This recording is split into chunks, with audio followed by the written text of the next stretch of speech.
लोटा लिहला थरिया लिहला हंडा लिहला समधी। लोटा लिहला थरिया लिहला हंडा लिहला समधी। हई बेलन वो लिहले जा, हई बेलन वो लिहले जा। अपना बहिनी के मोटा का बेलन वो लिहले जा। अपना बहिनी के मोटा का बेलन वो लिहले जा।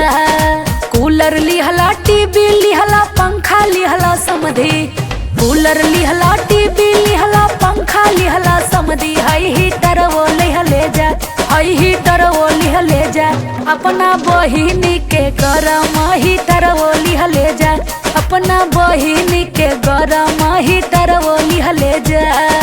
तोशक लिहला तकिया लिहला पलंगा वो लिहला समधी।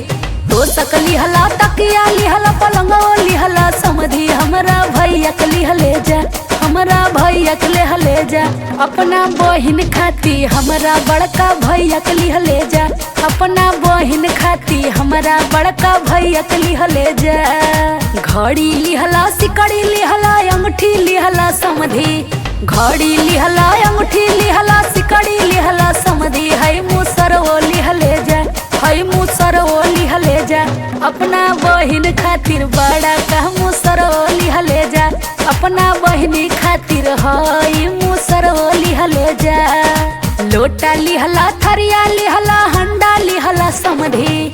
लोटा लिहला थरिया लिहला हंडा लिहला समधी। हई बेलन वो लिहले जा, हई बेलन वो लिहले जा।